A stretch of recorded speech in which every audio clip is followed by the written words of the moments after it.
ডিসেম্বরের শেষ সপ্তাহ। গ্রামের মধ্যে রাত তখন একেবারেই নিস্তব্ধ। শীত কাঁপাচ্ছে, বাতাসে খস্তা শব্দ। গ্রামের এক প্রান্তে ছোট্ট স্কুল মাঠ, মাঠের পাশেই পুরনো বাঁশঝাড় আর একটি টিউবওয়েল। ছোট ছোট গাছের ছায়া হাওয়ার সঙ্গে মিলেমিশে অদ্ভুতভাবে নড়ে। তিন বন্ধু, রহিম, ফয়েজ আর মামুন, রাতের 12টা নাগাদ মাঠে ব্যাডমিন্টন খেলতে বের হয়। গ্রামে কেউ নেই, সকলেই ঘুমিয়ে গেছে। তারা নিজেদের মধ্যে চ্যালেঞ্জ নিয়েছে, রাত 1টা পর্যন্ত খেলা চলবে। ব্যাট, শাটল, জুতো নিয়ে তারা মাঠে নেমে আসে। প্রথমে সব স্বাভাবিক, হাসাহাসি, ঠাট্টা, শাটল লাফাচ্ছে, ব্যাটের শব্দ।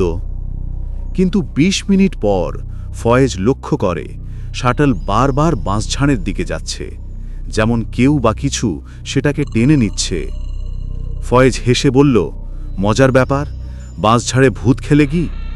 তারা আবার খেলা শুরু করল। কিন্তু 5 মিনিটের মধ্যে বাঁশঝাড়ের ভিতর থেকে ধীর ভারী ধাপের শব্দ শোনা গেল। টাপ টাপ টাপ। মনে হচ্ছিল কেউ হাঁটছে, কিন্তু বাতাস চলছিল না। মামুন বলল, শোনা যাচ্ছে, তোর মনে হয়? রহিম বলল, গরু হবে বা কুকুর, কিছু হবে।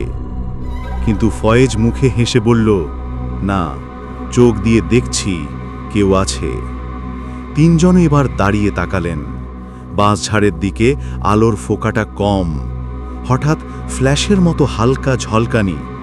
এবার তারা সব ঠিকঠাক দেখল। বাঁশঝাড়ের পাশে দাঁড়িয়ে আছে লম্বা কালো ফিগার। মাটি থেকে পা নেই, শুধু ভাসছে। শরীর পুরো কালো, চোখ ছাড়া অন্য কিছু দেখা যাচ্ছে না। ফয়েজ চিৎকার করে বলল, দৌড়ো, এখান থেকে দৌড়ো। তিনজন দৌড়াতে শুরু করল, কিন্তু ব্যাট, শাটল, জুতো সব তাদের পেছনে যেন নিজে নিজে থেমে গেল। ফিগারটা ধীরে ধীরে তাদের দিকে এগোচ্ছে, ধীরে, খুব ধীরে, কিন্তু কখনো থেমে না। হঠাৎ রাহিম পিছিয়ে তাকালো। ফিগারটা যেন দুটি হাতের আঙ্গুল দিয়ে মাটিতে কিছু আঁকছে।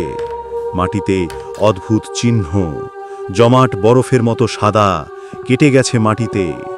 চিহ্নগুলো ধীরে ধীরে 3টি পয়েন্টের দিকে মিলে গেল, যা মনে হলো এক ধরনের সংকেত বা আমন্ত্রণ।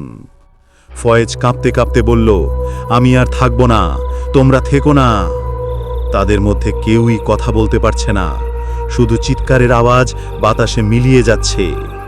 ফিগারটি হঠাৎ থেমে গেল এবং একটি ধীর ফিসফিসালি শোনালো, মাঠে আর আসবি না, রাত আমার সময়, তুমি কি খেলবে আবার? তিন বন্ধু একসাথে কাঁপতে কাঁপতে ঘরে দৌড় দিল। পেছনে শোনা গেল শুকনো পাতার উপর দিয়ে কেউ বা কিছু দ্রুত দৌড়াচ্ছে, কিন্তু মানুষের মতো নয়। পরদিন সকালে মাঠে গ্রামবাসীরা গিয়ে দেখে বাঁশঝাড়ের পাশে পোড়া ঘাস, মাটিতে অদ্ভুত চিহ্ন, বাতাসে অদ্ভুত গন্ধ। এখনো শীতের রাতে কেউ যদি সেখানে ব্যাডমিন্টন খেলতে যায়, তারা বলে ফিসফিসানি শুনতে পায়, টাপ টাপ টাপ। এবং কেউ অন্ধকার বাঁশঝাড়ের দিকে তাকালে দেখে চোখ ছাড়া লম্বা ছায়া ধীরে ধীরে এগোচ্ছে।